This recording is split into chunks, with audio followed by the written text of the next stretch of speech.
कैसे हैं आप सब? आप सबकी पढ़ाई अच्छी चल रही होगी। आज बच्चों जो हम टॉपिक करेंगे वो करेंगे इंडक्टिव इफेक्ट। कौन सा इफेक्ट है? Inductive effect. ये भी इंपॉर्टेंट टॉपिक है। जैसे हमने हाइपर कंजुगेशन पढ़ लिया, एरोमेटिसिटी पढ़ लिया, रेजोनेंस पढ़ लिया, सारे इंपॉर्टेंट थे। ऐसे ही इंडक्टिव से भी काफी क्वेश्चन बनते हैं, वो आप ध्यान से समझेंगे। ठीक है। इंडक्टिव देखिए, इंडक्टिव पहली बात जो आपको याद रखनी है, ये एक परमानेंट इफेक्ट है। कैसा है? परमानेंट इफेक्ट ये होता है। ठीक है। अब देखो, जैसे आपके पास मान लीजिए ये कंपाउंड है CH3 और CH3, या इसको CH2 लिख देते हैं और यहाँ CH3। अब मैं आपसे ही पूछूं, क्या यहाँ इंडक्टिव इफेक्ट है? ठीक है। या फिर हम ये कहें कि भाई ये CH3 है, ये CH3, दोनों सारे एक ही जैसे तो है ना, सारे एक जैसे हैं। तो जो नॉन पोलर कंपाउंड्स होते हैं वहां आपको ये नहीं देखने को मिलेगा। ठीक है, नॉन पोलर में देखने को नहीं मिलने वाला। अब आप ये कहो भाई H और H में लगेगा, नहीं हो सकता ना, कोई पोलैरिटी तो हो। मतलब कि अगर मैंने ये लिख दिया कि CH3 है, CH2 है और देन Cl है, तो आप इसको क्या नाम देने वाले हैं बच्चे? ये एक पोलर कंपाउंड होगा और यहाँ मैं इंडक्टिव इफेक्ट आराम से लगा सकती हूँ। ठीक है। देखो कैसे, क्लोरीन आप जानते हैं, इतना तो अभी हाल फिलहाल आपको अंदाजा है कि ये इलेक्ट्रोनेगेटिव है और ये इलेक्ट्रॉन को अपनी तरफ विड्रॉ करता है। ठीक है। अब क्या होगा यहाँ पे कि जो कार्बन है इसको इलेक्ट्रॉन डोनेट करने पड़ेंगे, तो जो डोनेट करता है उस पर पार्शियल पॉजिटिव चार्ज आएगा। पॉजिटिव चार्ज यहाँ पे भी आएगा, पर जो पॉजिटिव चार्ज इसके ऊपर जितना, मतलब आप कंसंट्रेशन का कहेंगे ना, मतलब ज्यादा पॉजिटिव जो चार्ज यहाँ पे आएगा वो यहाँ पे इतना नहीं आएगा, क्योंकि थोड़ा सा दूर है।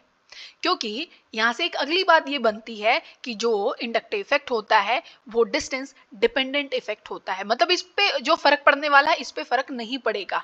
तो ये कैसा इफेक्ट है बच्चे? डिस्टेंस डिपेंडेंट इफेक्ट आप बोलेंगे इसको। क्या बोलेंगे? Distance dependent.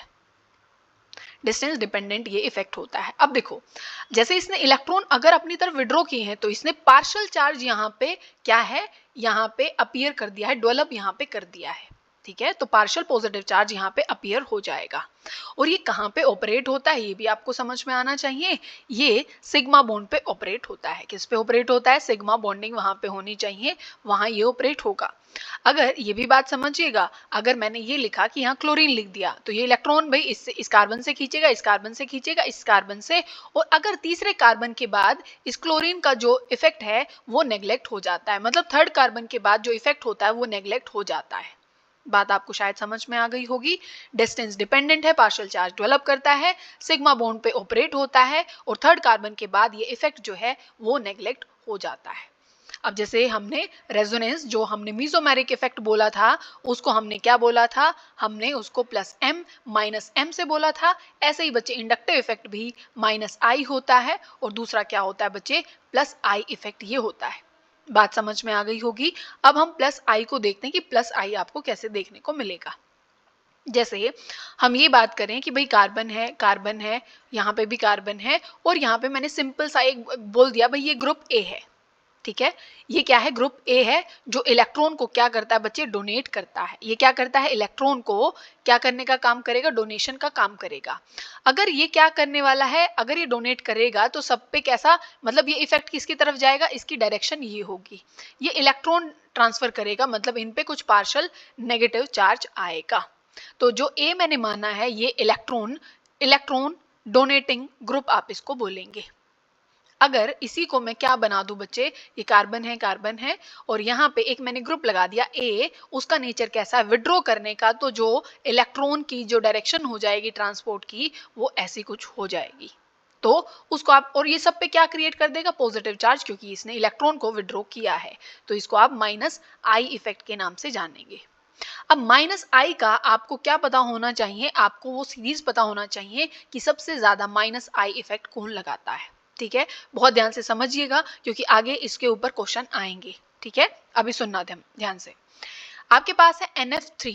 आप देखते हैं ना NF3, तो ठीक है हमें समझ में आता है कि कईयों को लगेगा कि भाई ये तो ना फ्लोरीन आ गई, तो ये तो बहुत इलेक्ट्रोनेगेटिव है। नहीं बच्चे, अगर इस पे पॉजिटिव लगा दिया ना तो ये बहुत ज्यादा इलेक्ट्रोनेगेटिव हो जाएगा। एक बात मैं आपको बहुत ध्यान से आप समझना मेरी बात को। एक मैंने बना दिया O नेगेटिव, एक मैंने बना दिया O पॉजिटिव। अब ये बताएंगे आप इसमें से कि ज्यादा इलेक्ट्रोनेगेटिव कौन होगा? ये इलेक्ट्रोनेगेटिव नहीं होगा, ये तो डोनेटिंग बनेगा। O पॉजिटिव ज्यादा क्या बनेगा? इलेक्ट्रॉन विड्रॉइंग ग्रुप बनेगा। किस कारण से बनेगा? देखो, इसके ऊपर आ गया पॉजिटिव चार्ज। पॉजिटिव का मतलब है इसके पास इलेक्ट्रॉन नहीं है। एक तो जो इलेक्ट्रॉन नॉर्मल लेके बैठा हुआ है O नेगेटिव, इसके पास इलेक्ट्रॉन है। जितनी भूख इलेक्ट्रॉन की इस पॉजिटिव वाले को है, इसको नहीं होगी। जितनी मतलब अपनी जो टेंडेंसी या जो क्षमता अपनी लगाने वाला, जो पावर ये O पॉजिटिव लगाने वाला है, O नेगेटिव उतनी नहीं लगाएगा।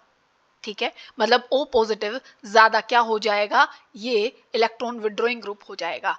तो इसी वजह से NF3 पॉजिटिव जो होगा वो बहुत बहुत सबसे ज्यादा हाई पावर उसकी किस चीज की होती है, इलेक्ट्रॉन विड्रॉ करने की पावर होती है। मैं एक बार इसको साफ कर देती हूँ, जगह बना लेते हैं, क्योंकि हमें यहाँ सीरीज बनानी है।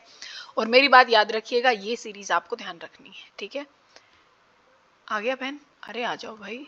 ठीक है, अब देखिएगा, ध्यान से समझना। फिर इसके बाद जो होता है इलेक्ट्रोनेगेटिव का, ये मैंने मतलब सबसे ज्यादा इसका, फिर कम लिखते जाएंगे अभी Nr3 और ये पॉजिटिव, करेक्ट है।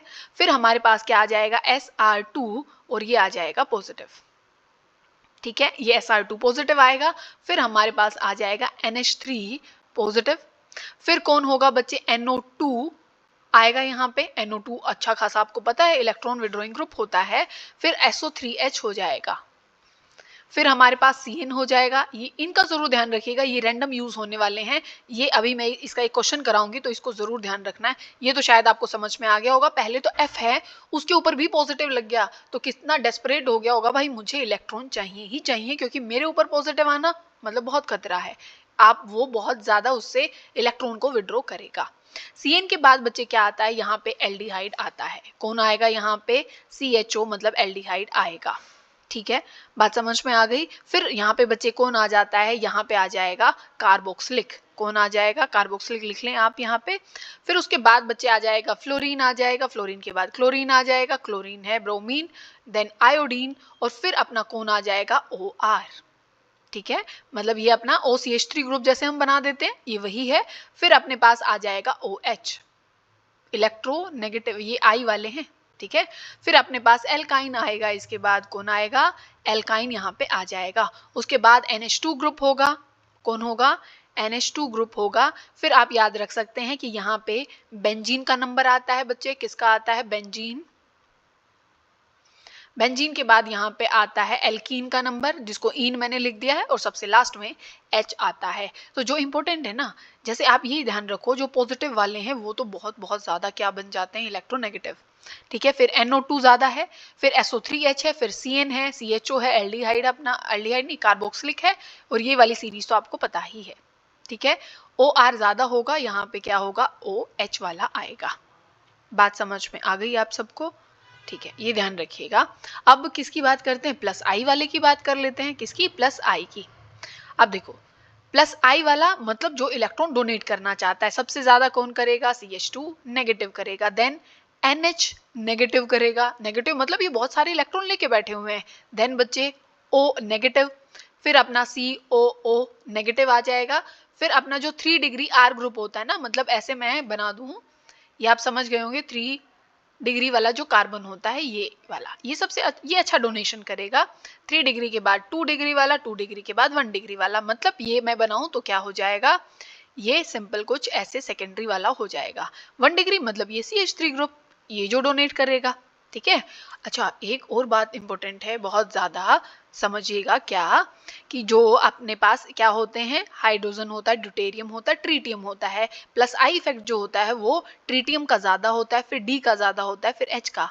ये पता इंपॉर्टेंट क्यों है, ये स्टेज में पूछा गया था, यहाँ से क्वेश्चन। ठीक है, क्या बोला मैंने, ट्रीटियम का ज्यादा होगा, देन ड्यूटेरियम का होगा सबसे कम। जो प्लस आई इफेक्ट है वो किसका होने वाला है, एच का होने वाला है। अब मैं आपसे पूछूंगी कि आपको सिर्फ डायरेक्शन बतानी है, इलेक्ट्रॉन का फ्लो कहां से कहां होने वाला है। मान लीजिए मैंने कार्बन ऐसे बनाए हैं और यहाँ पे लिख दिया मैंने कार्बोक्सिलिक। अब बताइए इलेक्ट्रॉन किस तरफ जाएंगे, सबको पता है भाई ये कैसा है, माइनस आई इफेक्ट है, तो इलेक्ट्रॉन इस तरफ मूव करेंगे और इन पे पॉजिटिव चार्ज आएगा।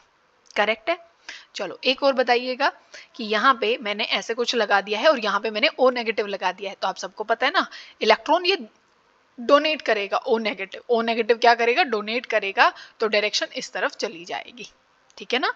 अब मान लीजिए हम ये साइक्लोहेक्सेन बनाते हैं और यहाँ पे ऊपर हमने बना दिया NO2, तो सबको पता है NO2 तो बहुत ज्यादा विड्रॉइंग है, तो यहाँ पे इलेक्ट्रॉन का जो डायरेक्शन होगी मूवमेंट की वो इस तरफ होगी। ठीक है। CN भी लगा दूं, मान लो मैंने यहाँ पे इस जगह पे CN लगा दिया, साइनाइड लगा दिया, तो आप सबको पता है अब अपोजिट हो जाएगी, क्योंकि cyanide withdrawing minus I effect इसका अच्छा खासा है, तो अपनी तरफ इलेक्ट्रॉन खींचेगा। अब आपको बहुत बढ़िया पॉइंट बताते हैं कि यहाँ पे ये काम की बात है कि जैसे ऑर्गेनोमेटेलिक कंपाउंड जैसे अपने पास होते हैं, जैसे RMgX है, ठीक है, RMgX मतलब यहाँ पे Cl भी लिख सकते हैं, जो अपना ग्रिग्नार्ड रिएजेंट होता है, ठीक है। इसमें जो R ग्रुप होता है ना बच्चे, ये नेगेटिव फॉर्म में होता है। वैसे तो हमने देखा R ग्रुप का इफेक्ट है प्लस I, पर यहाँ पे जो इफेक्ट है बच्चे वो किस तरीके का है, वो यहाँ पे नेगेटिव में है, मतलब ये माइनस I इफेक्ट दे रहा है किसमें, ऑर्गेनोमेटेलिक कंपाउंड्स में, ठीक है। काम की बात थी तो आप ध्यान रखेंगे।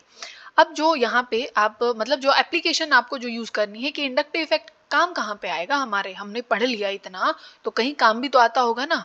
अब काम कहाँ पे आएगा वो आप ध्यान से समझना, ठीक है। एक रूल भी मैं आपको बताऊंगी अभी। मान लीजिए मैंने एक स्ट्रक्चर यहाँ पे बनाई, ये COH यहाँ पे है और यहाँ पे क्या है, ये फ्लोरीन है, ठीक है। और एक स्ट्रक्चर हम ये बना देते हैं, सेम है, ये कार्बोक्सिलिक है और यहाँ पे मैंने लगा दिया NO2। आपको ये बताना है कि एसिडिक स्ट्रेंथ ज्यादा किसकी होगी। अब दिमाग क्या लगाएंगे आप, ध्यान से सुनना, मेरी बात बहुत ध्यान से सुनेंगे आप। देखो एसिड वो ज्यादा अच्छा होता है जो बहुत जल्दी H पॉजिटिव रिलीज कर दे।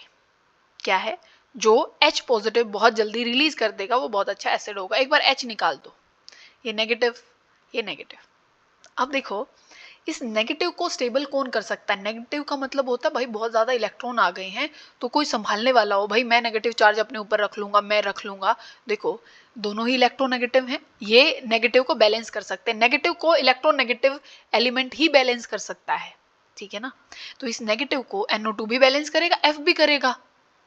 मतलब अगर मैं यहाँ CH3 लिख देती तो खेल सीधा सीधा था भाई, ये ज्यादा क्या हो जाता, एसिडिक हो जाता, क्योंकि एसिडिक कैरेक्टर के लिए, फिर सुनना, एसिडिक कैरेक्टर के लिए बच्चे -I ग्रुप होना चाहिए, ठीक है। और इनवर्सली किसकी हो जाती है, एसिडिक स्ट्रेंथ इनवर्सली हो जाती है +I इफेक्ट के।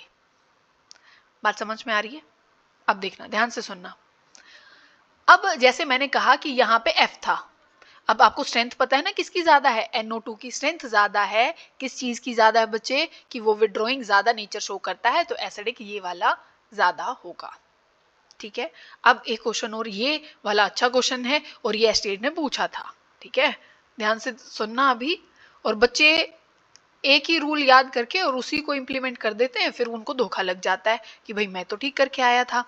अब देखो, अब यहाँ पे भी आपको एसिडिक स्ट्रेंथ बतानी है, समझ में आ गई। देखो दोनों OH, इनसे तो जो चीज सेम होती है उससे तो इस कंपाउंड को कोई फर्क ही नहीं पड़ता। फर्क पड़ता है कि भाई यहाँ पे 2 क्लोरीन है, यहाँ फ्लोरीन है, और बच्चों ने पता है क्या दिमाग लगाया, ओहो फ्लोरीन तो बहुत ज्यादा इलेक्ट्रोनेगेटिव है और इलेक्ट्रोनेगेटिव एसिडिक स्ट्रेंथ के लिए इलेक्ट्रोनेगेटिव ही ग्रुप होना जरूरी है, तो यहाँ तो फ्लोरीन है, फटाफट ये सबने लगाया, पर ये तो गलत है।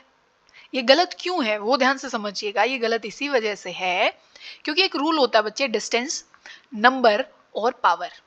क्योंकि मैंने कहा था पहले ही कि अपने पास जो इंडक्टिव इफेक्ट होता है वो डिस्टेंस डिपेंडेंट इफेक्ट होता है। बात समझ में आ रही है।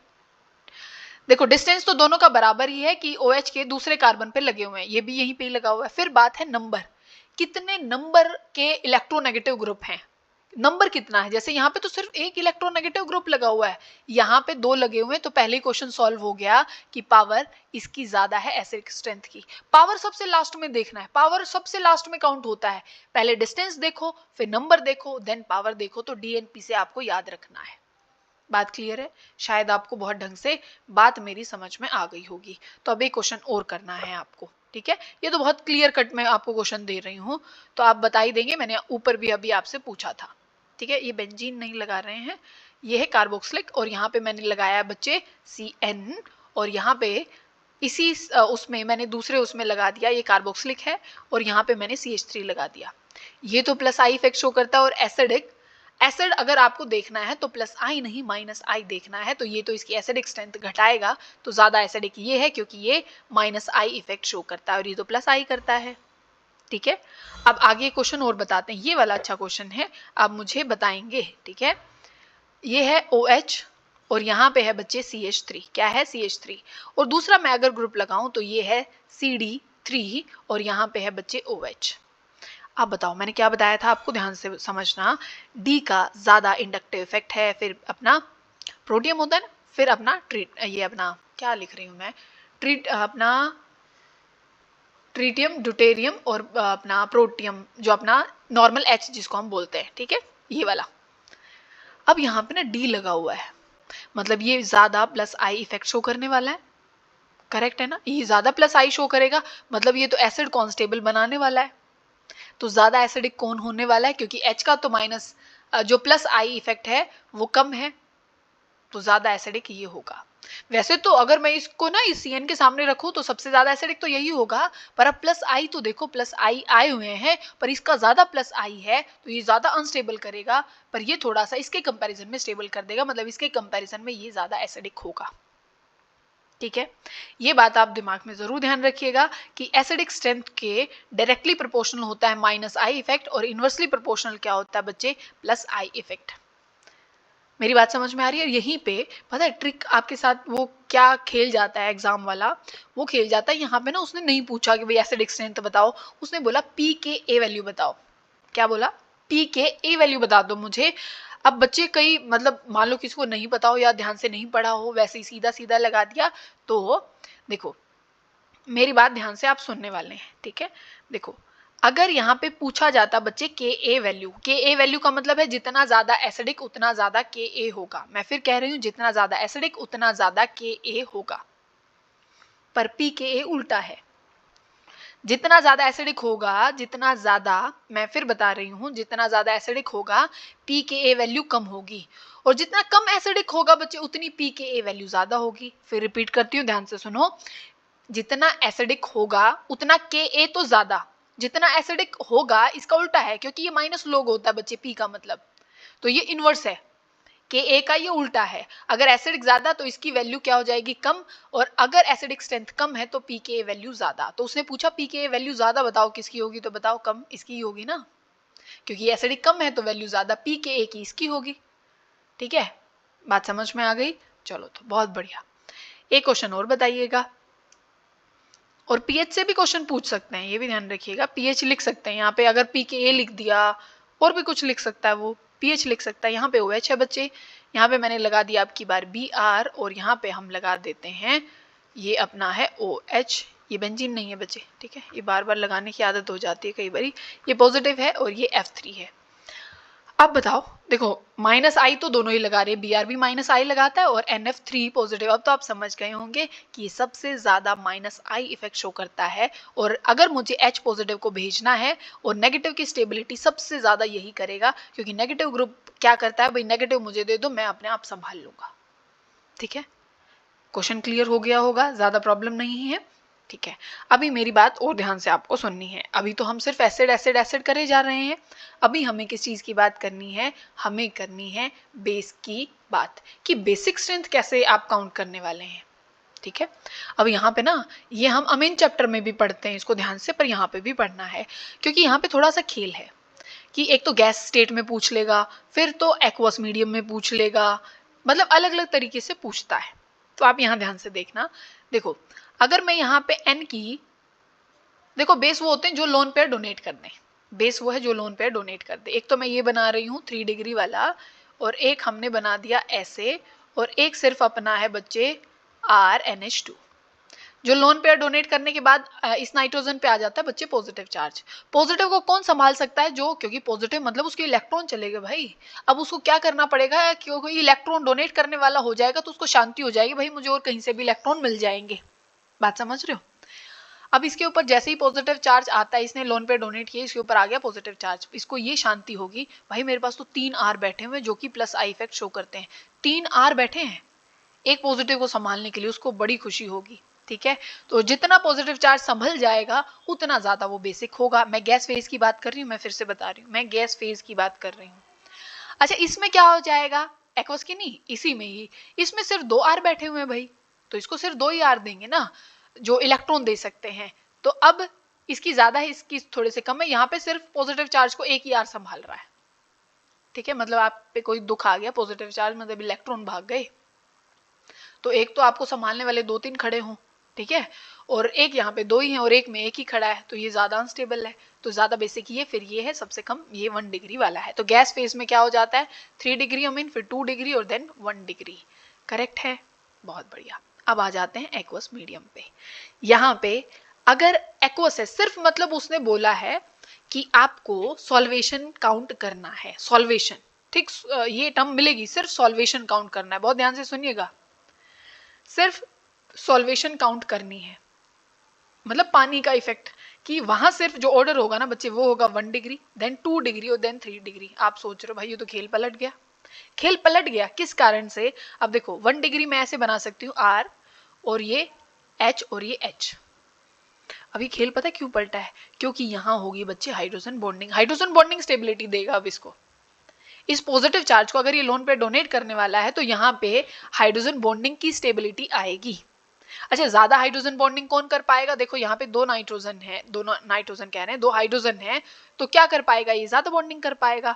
फिर अगर मैं वही 2 डिग्री आपका बना दूं यहाँ पे, और यहाँ पे सिर्फ एक ही H है, तो एक ही हाइड्रोजन बॉन्डिंग होगी। क्या 3 डिग्री में हाइड्रोजन बॉन्डिंग पॉसिबल है? क्योंकि यहाँ तो R ग्रुप है, हाइड्रोजन तो होना जरूरी है हाइड्रोजन बॉन्डिंग के लिए।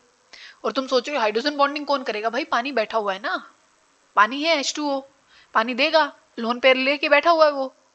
तो सॉल्वेशन में जो सिर्फ सॉल्वेशन अगर मैं काउंट करूं तो 1 डिग्री, 2 डिग्री और 3 डिग्री। पर बच्चे यहाँ पे भी सिर्फ मैंने, सिर्फ एक्वस मीडियम में भी सिर्फ आपसे सिर्फ बोलेगा वो ओनली एंड ओनली सॉल्वेशन बोला तो 1 डिग्री, 2 डिग्री और 3 डिग्री, और उसने फिर बोल दिया only plus I effect, plus I effect लगाओ, तो फिर से वही है, प्लस आई में तो यही हमेशा यही रहेगा ऑर्डर, मतलब 1 नहीं है 1 डिग्री। फिर क्या बोलता है कि भाई मुझे तो ना ऑल ओवर बता दो एक्वस मीडियम में कि क्या होगा, ना मैं सॉल्वेशन कह रहा, ना मैं सिर्फ प्लस आई इफेक्ट कह रहा, मैं आपको बोल रहा हूं मुझे ऑल ओवर इफेक्ट बता दो। तो ध्यान दीजिएगा, अगर इस N के साइड में ये R ग्रुप CH3 लगे हुए हैं, क्या लगे हुए हैं बच्चे? अगर ये CH3 ग्रुप हैं तो जो ऑर्डर हो जाएगा वो क्या हो जाएगा? ध्यान से सुनना, 2 डिग्री, 1 डिग्री और देन 3 डिग्री, ये ऑर्डर होगा। मतलब मिथाइल में याद रखो, देखो ये 3 लास्ट में है ना, तो 3 लास्ट में आएगा, ये 2 1 आएगा, ठीक है, ये कुछ ऐसे आप याद रख सकते हैं। देखो नहीं तो ऐसे याद कर लो, देखो ये CH3 है, ये हाइड्रोजन का ऐसे 1 लगा हुआ है ना और नीचे 3, तो ये 1 3 तो हो ही गया और ये 2 आप याद रखो, ठीक है। अच्छा, अगर इथाइल लगा हुआ है तो सब्सटीट्यूशन अब की बार मिथाइल नहीं इथाइल है, तो क्या हो जाएगा? फिर हो जाएगा बच्चे 2 तो आगे ही रहेगा ऑल ओवर इफेक्ट में, देन आ जाएगा अपना 3 और देन कौन आ जाएगा? 1। बात समझ में आ गई? 2 3 और 1, ठीक है, ये बहुत इंपॉर्टेंट था और आपको याद रखना जरूरी है, ठीक है। अब मैं स्टेबिलिटी आपको समझाती हूँ कि प्लस आई और माइनस आई कैसे स्टेबिलिटी को बताते हैं, ठीक है। देखो अगर कार्बोकेटायन है बच्चे, ये कार्बोकेटायन है और यहाँ मैंने भर भर के बढ़िया वाले R ग्रुप लगा दिए, जैसे CH3 है, सारे क्या है CH3, और CH3 क्या देता है? प्लस आई इफेक्ट, मतलब इलेक्ट्रॉन डोनेट करेगा, यही जाएगी ना डायरेक्शन, तो कार्बोकेटाइन स्टेबल हो जाएगा, क्योंकि कार्बोकेटाइन का मतलब क्या है? इलेक्ट्रॉन डोनेट करने वाला, मतलब कार्बोकेटाइन का इलेक्ट्रॉन डोनेट कह रहे हैं, कार्बोकेटाइन का मतलब है कि उसके पास इलेक्ट्रॉन नहीं है, तो जो ये प्लस आई वाला होगा वो इसको इलेक्ट्रॉन डोनेट कर देगा। तो स्टेबिलिटी कैसे बताएंगे आप कार्बोकेटाइन में? डायरेक्टली प्रोपोर्शनल होती है प्लस आई के, इनवर्सली प्रोपोर्शनल होती है माइनस आई के, प्लस आई के डायरेक्टली इनवर्सली होती है माइनस आई के। सेम चीज, बिल्कुल सेम कहानी आपको लगानी है फ्री रेडिकल में। फ्री रेडिकल मैंने समझा दिया ना, अगर आप पहले लेक्चर देख रहे हैं, रेडिकल मतलब जैसे सिर्फ एक इलेक्ट्रॉन है इनके पास, तो यहाँ पे सेम कार्बोकेटाइन की तरह रेडिकल चलता है, ठीक है। कार्बो एनायन में क्या होगा?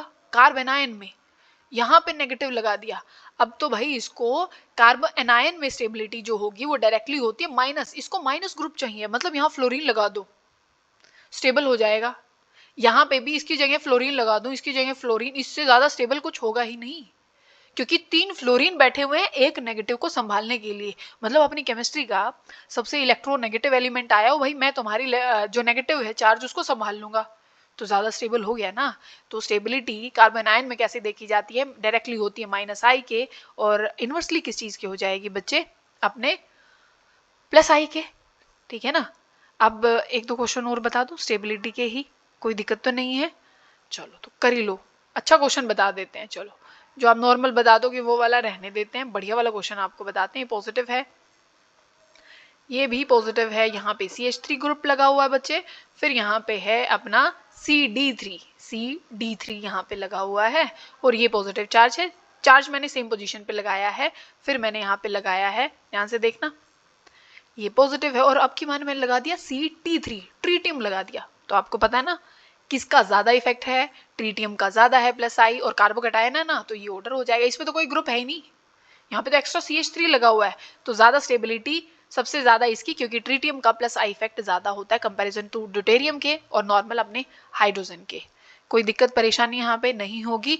तो अपना जो ये चैप्टर बोल रहे हैं, हाँ वैसे चैप्टर जो GOC है ना बच्चे, वो मैंने यहाँ पे कंप्लीट कर लिया इंडक्टिव इफेक्ट के साथ, ठीक है। और भी जो चीजें होंगी, अगर एक दो चीजें और मिलेंगी मेरे हिसाब से, तो वो भी मैं कवर करा दूंगी, और ये डिटेल सेशन अपने चल रहे हैं, ठीक है। यहाँ पे अपना लेक्चर जो है वो खत्म हो जाता है। नेक्स्ट लेक्चर में हम कल मिलते हैं, कम नहीं कल मिलते हैं, ठीक है।